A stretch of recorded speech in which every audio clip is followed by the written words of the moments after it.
Hello everyone, welcome to KV Teachers Guild.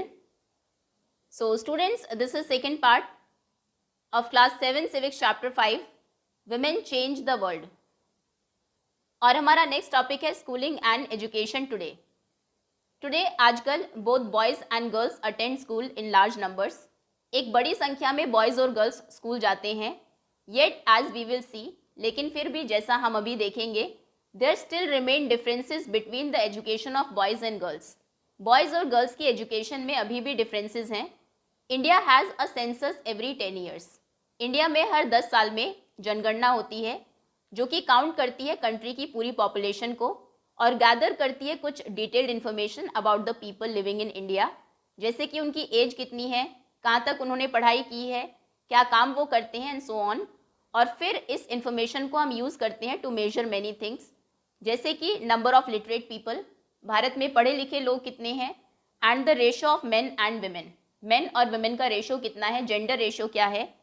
According to the 1961 census, 1961 में जो जनगणना हुई थी उसके अनुसार about 40% of all boys and main, boys और मेन का 40%.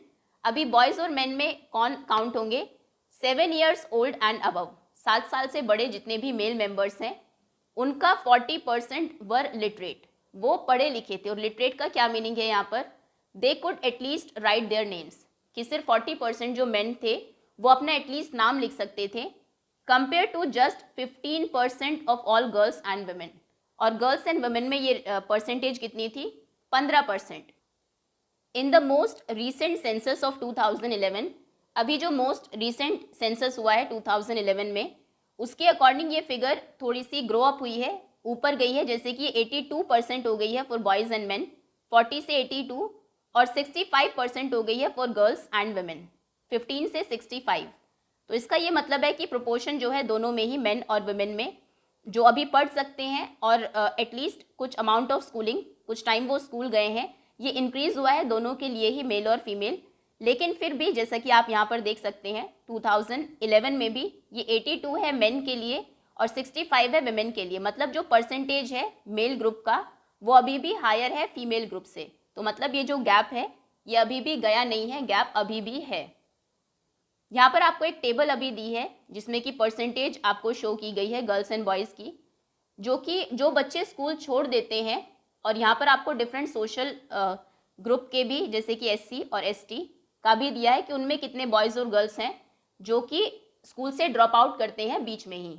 तो सबसे पहले हम बात करेंगे प्राइमरी क्लासेस, कितने परसेंट बच्चे ऐसे हैं जो कि क्लास 1 to 5 में ही स्कूल छोड़ देते हैं. अगर ओवरऑल अगर हम देखें तो 4.36% बॉयज़, और SC में ये परसेंटेज है 4.71 और ST में है 7.02. सिमिलरली गर्ल्स में अगर हम देखेंगे 3.88 टोटल, और SC में ये गर्ल्स हैं 4.20 और ST में है 6.84. सिमिलरली कितने बच्चे ऐसे हैं जो कि क्लास 6 to 8 के बीच में स्कूल छोड़ते हैं, ओवरऑल बॉयज़ के लिए ये है 3.49, SC बॉयज़ के लिए है 5% और ST बॉयज़ के लिए है 8.48%. सिमिलरली गर्ल्स के लिए 4.60 हायर है बॉयज़ से, SC गर्ल्स में और भी ज़्यादा है 6.03 और ST गर्ल्स में है 8.71% जो गर्ल्स हैं ST बैकग्राउंड की, जो आदिवासी बैकग्राउंड से बिलोंग करती है, वो स्कूल अपर प्राइमरी में ही छोड़ देती हैं. सेकेंडरी यानी कि ऐसे बच्चे जो 9 to 10 इस बीच में स्कूल छोड़ते हैं 17.21, ये सभी ओवरऑल बॉयज़ के लिए है. SC बॉयज़ में ये परसेंटेज है 19.64 और ST बॉयज़ में है 24.94. कहने का मतलब है 24, 8, 32, 7, अप्रॉक्स 40% ST जो बॉयज़ हैं वो 10th क्लास भी कंप्लीट नहीं करते. जितने एनरोल हुए हैं उसके 40% ही अप टू 10th तक आते आते ही वो स्कूल दे लीव स्कूल. गर्ल्स में ये कितना है टोटल, ओवरऑल अगर हम देखें 16.88, SC में है 19.05 और ST गर्ल्स में है 24.40. तो जैसे कि आपने नोटिस किया होगा इस टेबल में, SC and ST girls leave school at a rate that is higher than the category all girls. All girls से ज़्यादा जो गर्ल्स स्कूल छोड़ती हैं वो SC और ST में ज़्यादा गर्ल्स हैं. तो इसका ये मतलब है that girls who are from Dalit और आदिवासी बैकग्राउंड, वो गर्ल्स जो दलित या फिर आदिवासी बैकग्राउंड से हैं are less likely to remain in school, उनके स्कूल में बने रहने के चांसेस कम हैं। द 2011 सेंसस ऑल्सो फाउंड, 2011 के सेंसस में ये भी पता लगा है that Muslim girls are less likely than SC and ST girls to complete primary school. Muslim girls में ये परसेंटेज और भी हायर है, उनके चांसेस और भी कम है SC और ST से भी कम कि वो प्राइमरी एजुकेशन भी कंप्लीट करेगी। While a Muslim girl is less likely to stay in school for around 3 years, Muslim girl लगभग 3 साल तक ही स्कूल जाती है, जबकि गर्ल्स फ्रॉम अदर कम्युनिटीज़, बाकी जो कम्युनिटीज़ की गर्ल्स हैं जो प्राइमरी में स्कूल छोड़ रही हैं वो लगभग 4 साल तक रहती है। अभी इसके रीज़न क्या है? There are several reasons why children from Dalit, Adivasi and Muslim community leave school in many parts of the country. देश के कई भागों में, स्पेशली जो रूरल एरियाज़ हैं या फिर पुअर एरियाज़ हैं, देयर में not even be proper schools not teachers, वहाँ पर प्रॉपर स्कूल नहीं होते, ना ही टीचर्स होते हैं जो कि बच्चों को पढ़ा सके ऑन रेगुलर बेसिस। और अगर if a school is not close to people's homes, अगर लोगों के घर के पास स्कूल नहीं है and there is no transport, कोई ट्रांसपोर्टेशन की फैसिलिटी नहीं है जैसे कि बसेस या फिर स्कूल तक ले जाने के लिए वैन्स नहीं है, then parents may not be willing to send their girls to school. तो पेरेंट्स विलिंग नहीं होते, इच्छुक नहीं होते हैं उनकी गर्ल्स को स्कूल भेजने के लिए अगर स्कूल दूर है। Many families are too poor and unable to bear the cost of educating all their children. बहुत सारी फैमिलीज गरीब होती है और अपने सभी बच्चों को पढ़ाने का जो खर्च है वो बेयर नहीं कर सकती। Boys may gate preference in this situation, तो ऐसे सिचुएशन में जहाँ पर सब बच्चों को नहीं पढ़ाया जा सकता है, बॉयज़ को प्रेफरेंस मिलती है, उनको स्कूल भेजा जाता है। Many children also leave school, बहुत सारे बच्चे इसीलिए भी स्कूल छोड़ देते हैं because they are discriminated against, क्योंकि उनके अगेंस्ट डिस्क्रिमिनेशन, भेदभाव होता है बाय देयर टीचर्स, वो उनके टीचर्स या फिर क्लासमेट करते हैं। जैसे कि ओम प्रकाश वाल्मीकि, इनकी ऑटोबायोग्राफी है झूठन, इसके बारे में लास्ट क्लास में आपको गिवन भी था। ये उत्तर प्रदेश के मुजफ्फरनगर डिस्ट्रिक्ट में पैदा हुए थे। तो इन्होंने बताया कि कैसे स्कूल में इनके साथ जो टीचर्स थे, जो बाकी बच्चे थे, वो डिस्क्रिमिनेशन करते थे। हालांकि इन्होंने स्कूल नहीं छोड़ा, बट स्टिल कुछ बच्चे ऐसे होते हैं जो कि इस वजह से भी स्कूल छोड़ देते हैं। अभी नेक्स्ट टॉपिक है विमेंस मूवमेंट, महिलाओं के आंदोलन। Women and girls now have the right to study. Women और गर्ल्स के पास आजकल राइट है, अधिकार है पढ़ाई करने का and go to school. There are other sphere, बाकी दूसरे स्फेयर्स भी है, जैसे कि लीगली कुछ रिफॉर्म हुए हैं, कुछ बदलाव हुए हैं, वायलेंस अभी कम हो गई है विमेन के अगेंस्ट, हेल्थ फैसिलिटीज इंक्रीज हुई है, where the situation of women and girls have improved, जहाँ पर वुमेन और गर्ल्स की जो सिचुएशंस हैं वो इम्प्रूव हुई हैं। These changes may not happen automatically, अब ये जो चेंजेस हुए हैं ये अपने आप नहीं हो गए। विमेन इंडिविजुअली एंड कलेक्टिवली, एक कोई महिला या फिर महिलाओं का ग्रुप, उन्होंने स्ट्रगल किया है to bring about these changes, इन बदलावों को लाने के लिए। This struggle is known as women's movement, ये जो स्ट्रगल्स हैं इन्हें हम वुमेन मूवमेंट कहते हैं। Individual women and women's organisation from different parts of the country, कोई इंडिविजुअल वुमेन या फिर वुमेन के जो ऑर्गेनाइजेशन होते हैं देश के अलग अलग भागों से, are part of the movement, वो इन मूवमेंट्स के पार्ट रहे हैं।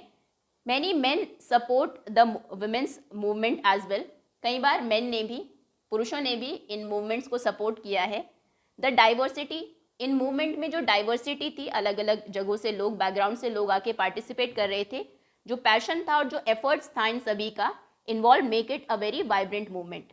Different strategies have been use to spread awareness, अलग अलग स्ट्रैटेजीज यूज़ की गई अवेयरनेस फैलाने के लिए, लोगों को बताने के लिए, डिस्क्रिमिनेशन के अगेंस्ट फाइट करने के लिए एंड जो जस्टिस है, न्याय है, उसको सीख करने के लिए।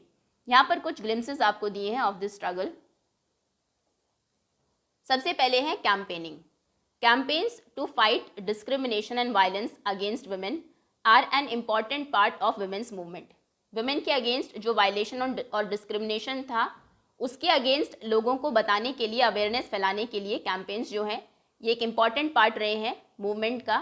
Campaigns have also led to new laws being passed, campaigns की वजह से नए लॉज भी पास हुए हैं, कानून भी बने हैं। A law was made in 2006, ये हमने लास्ट ही चैप्टर में पढ़ा था इसके बारे में। 2006 में एक लॉ पास हुआ to give women who face physical and mental violence within their homes, जिनके घरों में उनके साथ फिजिकल या फिर मेंटल वायलेंस हो रही थी, जिसको कि डोमेस्टिक वायलेंस कहते हैं, उनको कुछ लीगल प्रोटेक्शन मिली उसके अगेंस्ट। सिमिलरली इसी तरीके से efforts made by the women's movement, women के मूवमेंट के एफर्ट्स की वजह से सुप्रीम कोर्ट ने फॉर्मुलेट की guidelines in 1997 to protect women against sexual harassment at the work place and within educational institution. जहाँ पर वो पढ़ाई कर रही है या फिर जहाँ पर वो वर्क कर रही है, वहाँ पर उनके अगेंस्ट सेक्सुअल हरासमेंट से उनको प्रोटेक्ट करने के लिए कुछ गाइडलाइंस बनी थी 1997 में, जो कि वुमेन के मूवमेंट के बाद ही सुप्रीम कोर्ट ने बनाई। इन द 1980s, अभी और पहले अगर हम जाएं, एक और एग्जाम्पल है women's group across the country. पूरे देश के जो विमेन के ग्रुप्स थे spoke out against dowry death, dowry की वजह से, दहेज की वजह से जो मौतें हो रही थी उनके अगेंस्ट इन्होंने बोला। Cases of young brides being murdered by their in laws और husbands greedy for more dowry, और डाउरी के जो लालच में जो यंग ब्राइड्स थी उनको मार दिया जाता था। Women's group spoke out against the failure to bring these cases to justice. उन्होंने इस मुद्दे के ऊपर आवाज़ उठाई कि ऐसे जो केसेस हैं उनको न्याय नहीं मिलता। They did so by coming on the street, उन्होंने ऐसा कैसे किया, वो सड़कों पर आ गई, अप्रोचिंग द कोर्ट्स, कोर्ट्स गई, एंड बाय शेयरिंग इन्फॉर्मेशन, आपस में उन्होंने इन्फॉर्मेशन शेयर की।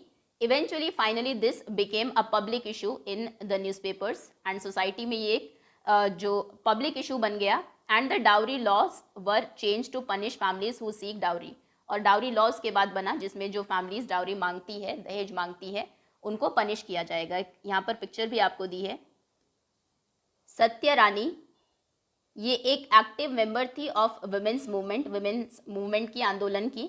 Sitting on the steps of supreme court, ये सुप्रीम कोर्ट की सीढ़ियों पर बैठी है।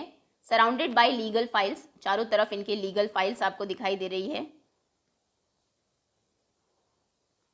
Gathered during the course of a long legal battle, इन्होंने लड़ी to seek justice for her daughter who was murdered for dowry. इनकी जो डॉटर थी उनको डाउरी के लिए मर्डर उसका कर दिया गया था, तो उसके लिए बहुत लंबे टाइम से ये जस्टिस, न्याय मांग रही थी।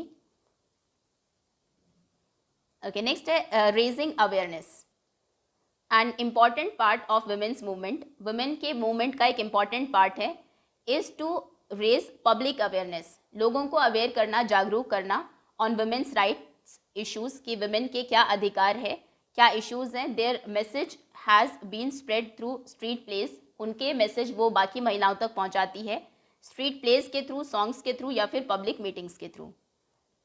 इसकी भी कुछ पिक्चर्स आपको यहाँ पर दी है। नेक्स्ट है protesting. The women's movement raises its voice, women के जो मूवमेंट से आंदोलन है वो अपनी आवाज़ उठाते हैं।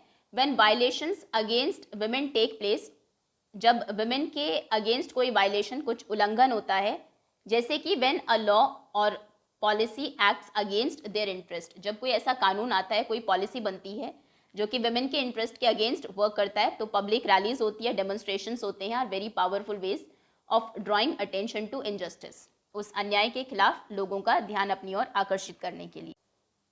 नेक्स्ट इज शोइंग सॉलिडारिटी, अपनी सॉलिडारिटी को, यूनिटी को दिखाना। So the women's movement is also about showing solidarity with other women and causes. Women movement में जो सभी महिलाएं हैं वो दूसरी महिलाओं के लिए, उनके मुद्दों के लिए एक साथ मिलकर खड़ी होती है, अपनी एकता को दिखाती है। जैसे कि नीचे एक पिक्चर आपको दी है। On 8 March International Women's Day, women all over the world come together to celebrate and renew their struggles. पूरी दुनिया की सभी महिलाएं एक साथ मिलकर 8 मार्च को वुमेन्स डे सेलिब्रेट करती हैं। ऊपर एक पिक्चर आपको दिखाई है। Women are holding up candles to demonstrate the solidarity between the people of India and Pakistan. हर साल on 14th of August, several thousand people gather at Wagah on the border of India and Pakistan and hold a cultural program. Okay, that's all. इसी के साथ chapter over होता है। Thank you so much for watching.